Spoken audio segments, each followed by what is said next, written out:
नमस्कार। Vision IAS के news today के इस अंक में आप सभी का स्वागत है। इस अंक में हम आपके लिए लेकर आए हैं यूपीएससी परीक्षा की दृष्टि से महत्वपूर्ण कुछ अहम खबरें। इस अंक के साथ मैं हूँ दिव्या सिंह। आइए सबसे पहले बात करते हैं इस अंक की हेडलाइंस के बारे में। भारतीय वानिकी अनुसंधान एवं शिक्षा परिषद ने कृषि वानिकी को बढ़ावा देने के लिए फैक्ट शीट जारी की। नवीन और नवीकरणीय ऊर्जा मंत्रालय ने राष्ट्रीय ग्रीन हाइड्रोजन मिशन के तहत भारतीय ग्रीन हाइड्रोजन मानकों को अधिसूचित किया। G20 स्वास्थ्य मंत्रियों की बैठक परिणाम दस्तावेज को सर्वसम्मति से अपनाने के साथ संपन्न हुई। विश्व बैंक ने digital in health unlocking value for everyone शीर्षक से रिपोर्ट जारी की। G20 देशों के डिजिटल अर्थव्यवस्था मंत्रियों की बैठक में 3 प्राथमिकता वाले क्षेत्रों को चिन्हित करते हुए परिणाम आधारित दस्तावेज को अपनाया गया और भारतीय शोधकर्ताओं ने जीनोम एडिटिंग तकनीक का उपयोग करके पहली कम तीखी गंध वाली सरसों की एक नई किस्म विकसित की। और आइए अब खबरों पर विस्तार से चर्चा करते हैं।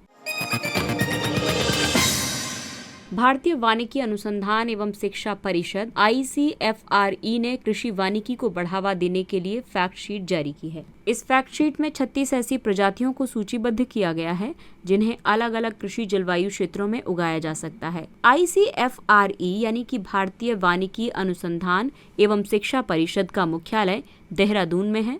ये पर्यावरण, वन और जलवायु परिवर्तन मंत्रालय के तहत एक स्वायत्त परिषद है। साथ ही इसे एक सोसाइटी के रूप में पंजीकृत किया गया है। ये राष्ट्रीय वानिकी अनुसंधान प्रणाली में एक शीर्ष निकाय है। कृषि वानिकी में भूमि के किसी हिस्से पर कृषि और वृक्षारोपण के कार्य को एक साथ संपन्न किया जाता है। इसके अंतर्गत प्रकृति में अलग अलग तत्वों की अंतरक्रिया और परस्पर निर्भरता पर बल दिया जाता है। कृषि वानिकी के मुख्य घटक हैं फसल, वृक्ष और पशुधन। घटकों के प्रकार के आधार पर प्रमुख कृषि वानिकी प्रणालियां हैं। एग्री सिल्वीकल्चर, इसमें फसल और वृक्षों को साथ में उगाया जाता है। दूसरा है सिल्वो पास्टोरल, इसमें चारागाह या पशुधन और वृक्षों को साथ में उगाया जाता है। वहीं एग्रो सिल्वो पास्टोरल में फसलें और पशुधन तथा वृक्षों का समन्वय होता है। और आइए बात करते हैं कृषि वानिकी के महत्व की। ये कृषि लाभप्रदता में बढ़ोतरी करता है और इनपुट लागत को कम करती है। इसके अलावा कृषि वानिकी के नए उत्पाद कृषि उद्यमों में वित्तीय लचीलापन और विविधीकरण बढ़ाते हैं। यह प्रदूषण को कम करती है,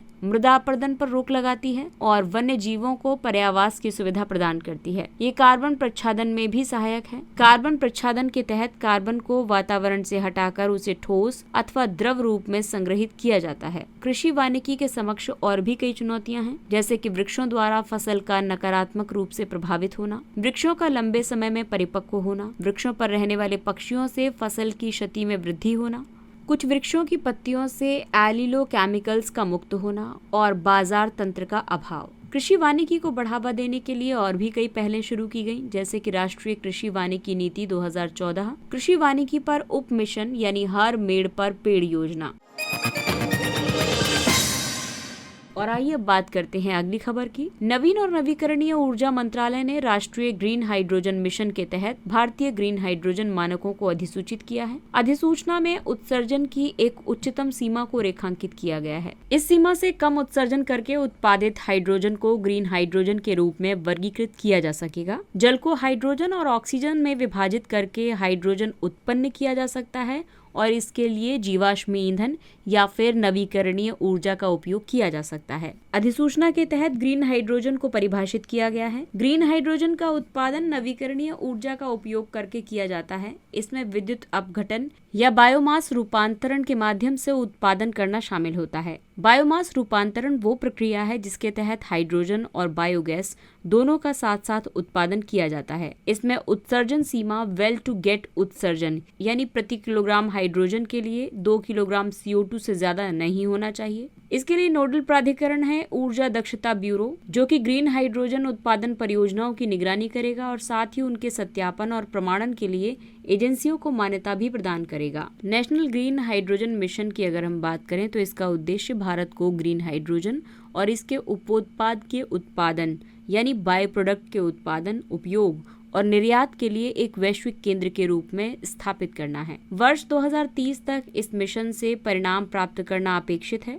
प्रतिवर्ष कम से कम 5 मिलियन मीट्रिक टन की ग्रीन हाइड्रोजन उत्पादन क्षमता हासिल करना, देश भर में लगभग 125 गीगावाट की नवीकरणीय ऊर्जा क्षमता स्थापित करना, वार्षिक ग्रीन हाउस गैस उत्सर्जन में लगभग 50 MMT की कमी लाना और संचयी रूप से 1 लाख करोड़ रुपए मूल्य के जीवाश्म ईंधन आयात को कम करना। इस कार्यक्रम को वित्तीय प्रोत्साहन देने के लिए ग्रीन हाइड्रोजन संक्रमण के लिए रणनीतिक हस्तक्षेप कार्यक्रम लाया गया है। इसके अलावा अनुसंधान एवं विकास, जिसमें कि रणनीतिक हाइड्रोजन नवाचार भागीदारी शिप शामिल है, इसके लिए सार्वजनिक निजी भागीदारी फ्रेमवर्क तैयार करना। अगली खबर है G20 स्वास्थ्य मंत्रियों की बैठक परिणाम दस्तावेज को सर्वसम्मति से अपनाने के साथ संपन्न हुई। भारत की G20 अध्यक्षता में G20 राष्ट्रों ने 3 स्वास्थ्य प्राथमिकताओं पर विचार विमर्श किया, जिसमें शामिल है वन हेल्थ और रोगाणुरोधी प्रतिरोध यानी AMR पर ध्यान देने के साथ स्वास्थ्य संबंधी आपात स्थिति, रोकथाम, तैयारी और प्रतिक्रिया, फार्मा क्षेत्र में सहयोग को मजबूत करना, सार्वभौमिक स्वास्थ्य कवरेज में सहायता और स्वास्थ्य देखभाल सेवाओं के वितरण में सुधार के लिए डिजिटल स्वास्थ्य नवाचार एवं समाधान को अपनाना। परिणाम दस्तावेज के मुख्य बिंदुओं के तहत वैक्सीन और अन्य चिकित्सा उपायों तक समान रूप से पहुंच प्रदान करने के साथ भविष्य की लोक स्वास्थ्य आपात स्थितियों से निपटना, कोविड के दीर्घकालिक स्वास्थ्य प्रभावों की समझ में सुधार करना। आपको बता दें कि कोविड संक्रमण से पीड़ित व्यक्ति लंबे समय तक इससे प्रभावित रहता है। इसके अलावा जलवायु अनुकूल स्वास्थ्य प्रणालियों को प्राथमिकता देना, स्वास्थ्य प्रणालियों को डिजाइन करते समय लैंगिक दृष्टिकोण को केंद्र में रखना,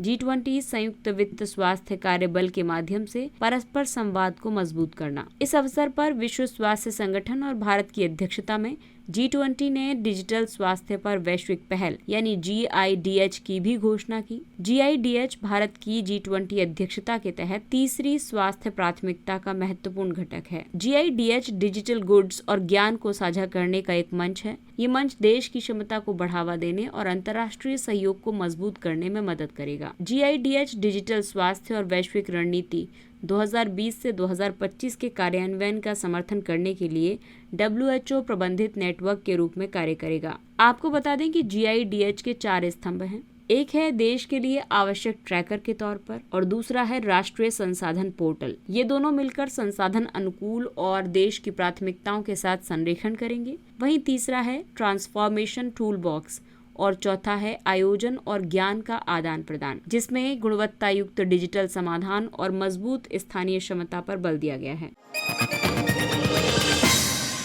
अगला टॉपिक है विश्व बैंक ने digital in health unlocking value for everyone शीर्षक से रिपोर्ट जारी की। इस रिपोर्ट में स्वास्थ्य संबंधी डेटा के सरल डिजिटलीकरण से आगे बढ़कर स्वास्थ्य प्रणालियों में डिजिटल प्रौद्योगिकी के पूर्णतः एकीकरण को अपनाने पर बल दिया गया। इस रिपोर्ट में ये कहा गया है कि डिजिटल प्रौद्योगिकी स्वास्थ्य प्रणालियों को मजबूत बनाती है, ये स्वास्थ्य संबंधी वित्त पोषण में सुधार लाती है। इसके अलावा ये लोक स्वास्थ्य को अधिक प्रभावी बनाती है और वंचित वर्ग की सहायता करती है। इसके बावजूद कुछ देश 5% से भी कम स्वास्थ्य डेटा का उपयोग करते हैं। पिछले 1 दशक में विश्व बैंक ने डिजिटल स्वास्थ्य में लगभग $4 बिलियन का निवेश किया है। भारत में विश्व बैंक के समर्थन से 40% से ज्यादा आंगनवाड़ी कार्यकर्ताओं को डिजिटल प्रौद्योगिकी का उपयोग करने में सक्षम बनाया गया है। व्यवहार संबंधी मार्गदर्शन के लिए भारत में पोषण दीदी जैसी पहल विकसित की गई है। ये पहल चैटबॉट आधारित एक पोषण परामर्श सेवा है। और आइए बात करते हैं स्वास्थ्य डेटा से जुड़ी चिंताओं के बारे में। इसके तहत डेटा की विश्वसनीयता पर संदेह रहता है,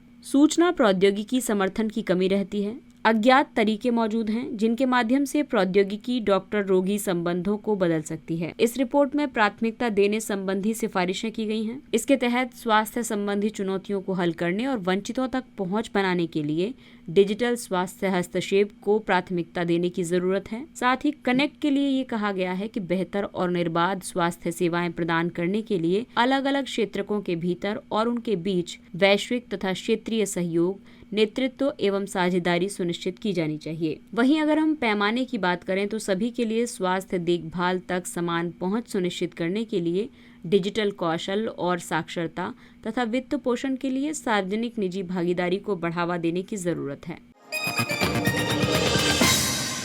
अगला टॉपिक है G20 देशों के डिजिटल अर्थव्यवस्था मंत्रियों की बैठक में 3 प्राथमिकता वाले क्षेत्रों को चिन्हित करते हुए परिणाम आधारित दस्तावेज को अपनाया गया। परिणाम आधारित दस्तावेज में ये कहा गया है कि प्राथमिकता पाने वाले क्षेत्र हैं डिजिटल पब्लिक इंफ्रास्ट्रक्चर। इसके लिए जो पहले अपनाई गई हैं उसमें DPI की प्रणालियों के लिए G20 फ्रेमवर्क। ये DPI के विकास, उपयोग और गवर्नेंस के लिए एक स्वैच्छिक और सुझाया गया फ्रेमवर्क है। DPI यानी कि डिजिटल बिल्डिंग ब्लॉक्स का एक सेट, जैसे कि एप्लीकेशन, सिस्टम्स और प्लेटफॉर्म्स। ये इंटर ऑपरेबल ओपन स्टैंडर्ड्स या स्पेसिफिकेशन द्वारा संचालित होते हैं। भारत में आमतौर पर उपयोग किए जाने वाले DPIs को सामूहिक रूप से इंडिया स्टैक कहा जाता है। अगला टॉपिक है डिजिटल अर्थव्यवस्था में सुरक्षा को लेकर। डिजिटल अर्थव्यवस्था में रक्षा, सुरक्षा, लचीलापन, विश्वास को बढ़ावा देने में व्यवसायों की सहायता करने के लिए G20 उच्च स्तरीय सिद्धांत अपनाया गया। इन्हें G20 के सदस्य देशों द्वारा विकसित और कार्यान्वित पद्धतियों,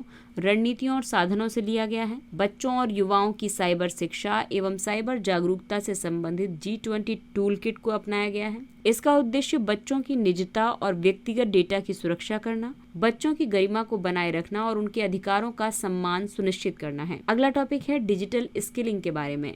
डिजिटल अपस्किलिंग और रीस्किलिंग कार्यक्रमों को डिजाइन करने और पेश करने के लिए G20 टूल किट की बात की गई, जिसका उद्देश्य भविष्य के लिए तैयार कार्यबल के निर्माण की दिशा में रणनीतियों का बेहतर आकलन करने और सुधार करने में मदद करना है। साथ ही डिजिटल स्किलिंग के लिए डिजिटल कौशलों की सीमा पारीय तुलना की सुविधा के लिए G20 रोड मैप लाया गया। ये नौकरी की भूमिकाओं, डिजिटल कौशल और संबंधित क्रेडेंशियल्स पर एक आम सहमति बनाने पर लक्षित है।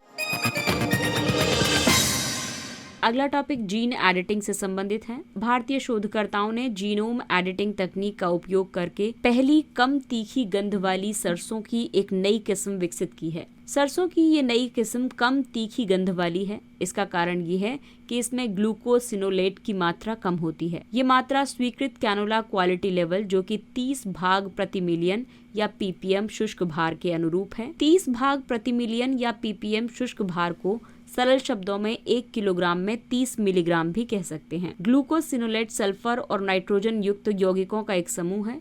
ये सरसों के उत्पादों को विशिष्ट तीखी गंध प्रदान करता है। ये पौधों को रोगजनकों, जानवरों आदि से भी बचाता है। हालांकि ग्लूकोसिनोलेट का उच्च स्तर इसे बेस्वाद और सख्त बनाता है और पशुओं में घेंगा और आंतरिक अंग असामान्यताओं का कारण बनता है। भारतीय सरसों, जिसका वैज्ञानिक नाम ब्रेसिका जंसिया है, इसमें 120 से 130 ppm ग्लूकोसिनोलेट होता है। सरसों की इस किस्म का उत्पादन CRISPR-Cas9 तकनीक द्वारा उपयोग करके किया गया है। इस किस्म को उच्च उपज वाली भारतीय सरसों की किस्म वरुणा के जीन में एडिटिंग करके विकसित किया गया है। आनुवंशिक रूप से संशोधित जीवों के विपरीत जीन एडिटिंग में फसलों की गुणवत्ता में सुधार के लिए मौजूदा आनुवंशिक सामग्री में संशोधन किया जाता है। GMOs वे जीवित जीव होते हैं जिनमें विद्यमान आनुवंशिक सामग्री को परिवर्तित करने के लिए ट्रांसजीन या बाहरी जीन का उपयोग किया जाता है। धारा मस्टर्ड हाइब्रिड 11 ये भारत में विकसित सरसों का GM संस्करण है। जीनोम एडिटिंग फसलों को संबंधित संस्थान की संस्थागत जैव सुरक्षा समिति से मंजूरी की आवश्यकता होती है। IBSC यानी कि संस्थागत जैव सुरक्षा समिति में जैव प्रौद्योगिकी विभाग की ओर से नामित एक व्यक्ति होता है। GM फसलों को पर्यावरण, वन और जलवायु परिवर्तन मंत्रालय की आनुवंशिक इंजीनियरिंग मूल्यांकन समिति से मंजूरी की जरूरत होती है। और आइए बात करते हैं कुछ अन्य महत्वपूर्ण सुर्खियों के बारे में। निवेश आकर्षण पर भारतीय रिजर्व बैंक का अध्ययन। RBI के अध्ययन से इस बात का पता चलता है कि निवेशकों के बीच कौन से राज्य निवेश गंतव्य के रूप में आकर्षक हैं। RBI के इस अध्ययन में ये पता चला है कि वर्ष 2022-23 के दौरान किए गए कुल बैंक समर्थित निवेश प्रस्तावों में उत्तर प्रदेश, गुजरात, ओडिशा, महाराष्ट्र और कर्नाटक का हिस्सा 57.2% था। केरल, गोवा और असम उन राज्यों में से हैं जिन्होंने सबसे कम नए निवेश प्रस्तावों को आकर्षित किया है। कुल निवेश योजनाओं में 79.50% की बढ़ोतरी हुई है, जो 2014-15 के बाद सर्वाधिक है। सबसे ज्यादा निवेश ग्रीनफील्ड परियोजनाओं में किया गया है। फ्रिक्शनलेस क्रेडिट के लिए पब्लिक टेक प्लेटफॉर्म। RBI ने फ्रिक्शनलेस क्रेडिट के लिए पब्लिक टेक प्लेटफॉर्म के लिए एक प्रायोगिक कार्यक्रम की घोषणा की है। ये ऋणदाताओं तक आवश्यक डिजिटल जानकारी के निर्बाध प्रवाह की सुविधा प्रदान करके फ्रिक्शनलेस यानी कि बिना परेशानी के ऋण वितरण में मदद करेगा। ये platform end to end digital ecosystem प्रदान करके क्रेडिट मूल्यांकन को आसान बनाएगा। वर्तमान में क्रेडिट मूल्यांकन के लिए आवश्यक डेटा अलग अलग संस्थाओं जैसे कि सरकारों, अकाउंट एग्रीगेटर्स आदि के पास रहता है। इससे नियम आधारित ऋण वितरण में बाधा आती है। आरंभिक फोकस किसान क्रेडिट कार्ड ऋण, डेयरी ऋण, जमानत मुक्त MSME ऋण और पर्सनल लोन पर रहेगा। दुनिया की सबसे ऊंची मोटर परिवहन योग्य सड़क। सीमा सड़क संगठन ने पूर्वी लद्दाख के डेमचोक सेक्टर में 64 किलोमीटर लंबी लिकारु मिगला फुकचे सड़क का निर्माण शुरू कर दिया है। निर्माण कार्य पूरा होने के बाद ये दुनिया की सबसे ऊंची मोटर परिवहन योग्य सड़क होगी। ये फुकचे में सिंधु घाटी के साथ साथ तैनात होने वाले सशस्त्र बलों के लिए वास्तविक नियंत्रण रेखा तक पहुंचने में महत्वपूर्ण भूमिका निभाएगी। वर्तमान में लद्दाख में उमलिंग ला, जो कि दुनिया की सबसे ऊंची मोटर परिवहन योग्य सड़क है, ये 19,024 फीट की ऊंचाई पर स्थित है। ये चिशुमले को डेमजोक से जोड़ती है और ठीक LAC पर है। अगला टॉपिक है tactical airborne platform for aerial surveillance beyond horizon 201 Tapas BH-201। रक्षा अनुसंधान एवं विकास संगठन का तपस कर्नाटक में दुर्घटनाग्रस्त हो गया है। तपस BH-201 एक मीडियम एल्टीट्यूड लॉन्ग इंड्योरेंस वाला मानव रहित विमान है। पहले इसे रुस्तम 2 के नाम से जाना जाता था। ये 30,000 फीट की ऊंचाई पर 24 घंटे तक हवा में रह सकता है। ये अधिकतम 350 किलोग्राम तक पेलोड ले जा सकता है। इसकी उड़ान क्षमता 250 किलोमीटर तक है। ये दिन और रात दोनों समय मिशन संचालित करने में सक्षम है। ये स्वतः या रिमोट कंट्रोल से उड़ान भर सकता है। ये खुफिया निगरानी, लक्ष्य की खोज, ट्रैकिंग और टोही सेवाएं प्रदान कर सकता है। अगला टॉपिक है acoustic side channel attacks. Laptop के उपयोग ने एकॉस्टिक साइड चैनल अटैक्स के दायरे को बढ़ा दिया है। ऐसा इसलिए होता है क्योंकि लैपटॉप के सभी मॉडल्स में एक जैसा कीबोर्ड होता है, जो आर्टिफिशियल इंटेलिजेंस सक्षम डीप लर्निंग द्वारा विश्लेषण को आसान बनाता है। ASCA यानी एकॉस्टिक साइड चैनल अटैक्स एक तरह का साइबर अटैक है। इसमें आर्टिफिशियल इंटेलिजेंस का उपयोग करके बटन दबाए जाने से उत्पन्न ध्वनि के विश्लेषण द्वारा पासवर्ड को डिकोड किया जा सकता है। साइड चैनल अटैक एन्क्रिप्शन विधि में उपयोग की जाने वाली सहायक प्रणालियों के विश्लेषण के आधार पर क्रिप्टोग्राफिक एल्गोरिदम को हैक करने का एक तरीका है। सहायक प्रणालियों में विद्युत चुंबकीय तरंगें, बिजली की खपत, कीबोर्ड की ध्वनि, प्रिंटर आदि शामिल हैं।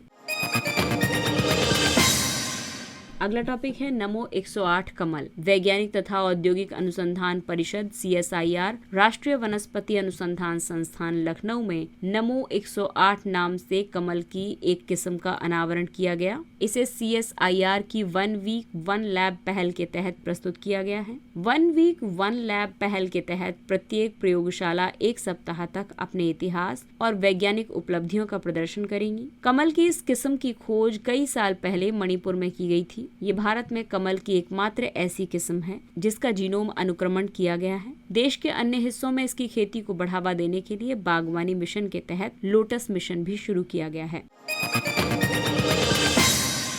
एल्के निवोरेक्स बोरकुमेंसिस ये एक छोटा जीवाणु है जो पेट्रोलियम पर पनपता है। ये तेल में प्रचुर मात्रा में मौजूद हाइड्रोकार्बन और एल्केन्स दोनों का अपघटन करने में सक्षम है। ये जीवाणु समुद्री क्षेत्र में तेल के रिसाव के पास प्राकृतिक रूप से पनपता है। एक हालिया अध्ययन में इस बात को रेखांकित किया गया है कि एल्के निवोरेक्स बोरकुमेंसिस डेंड्राइटिक बायोफिल्म बनाता है। इससे तेल की बूंदों को नया आकार मिल जाता है। ये नए आकार की बूंदें हाइड्रोकार्बन की अपघटन प्रक्रिया को तेज कर देती हैं। समुद्र में तेल रिसाव की सफाई के लिए कुछ और भी उपाय हैं, जैसे कि टेरी द्वारा विकसित ऑयल जैपर और ऑयलिवोरस एस, फ्लोटिंग बूम, नाव पर लगाए गए स्कीमर या फिर ऑयल स्कूप।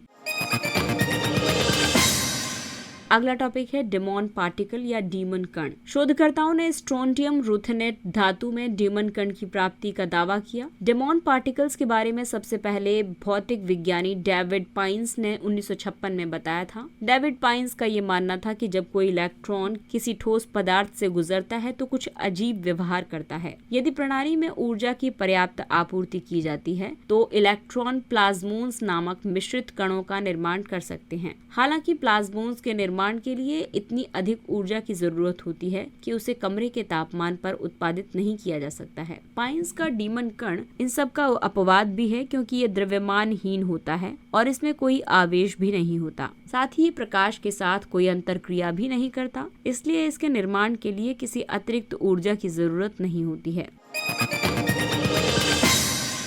अगला टॉपिक है तोप्पिकल्लू या हैट स्टोन्स। केरल के मलप्पुर जिले में तिरुनावाया के निकट नागा पारंबा में बड़ी संख्या में महापाषाण कालीन हैट स्टोन्स पाए गए हैं। तिरुनावाया भरतपुझा नदी के तट पर स्थित है और इसे प्राचीन ममनकम की भूमि कहा जाता है। ममनकम 12 वर्षों में एक बार आयोजित होने वाली शासकों की भव्य सभा को कहते हैं। हैट स्टोन्स को मलयालम में तोप्पिकल्लू कहा जाता है। ये अर्धगोलाकार लेटराइट पत्थर हैं। इनका उपयोग महापाषाण काल के दौरान शवाधान कलशों को ढकने के लिए किया जाता था।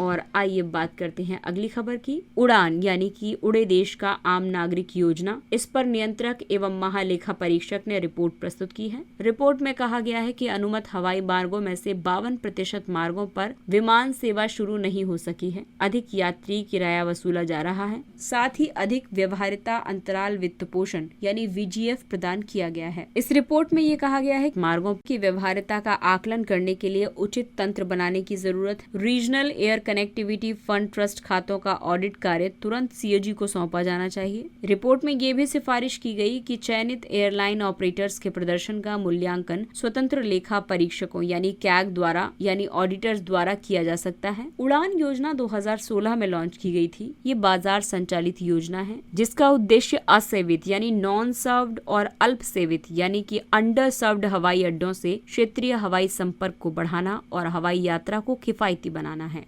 इसके साथ ही ये अंक समाप्त होता है। अगले अंक में फिर मुलाकात होगी कुछ अन्य महत्वपूर्ण खबरों के साथ। तब तक अपने लक्ष्य के लिए तत्पर रहिए और अगर आपको हमारा कंटेंट अच्छा लगता है तो इसे लाइक, सब्सक्राइब और शेयर जरूर करें। और अब हमें यानी विजन IAS की पूरी टीम को दीजिए इजाजत। नमस्कार।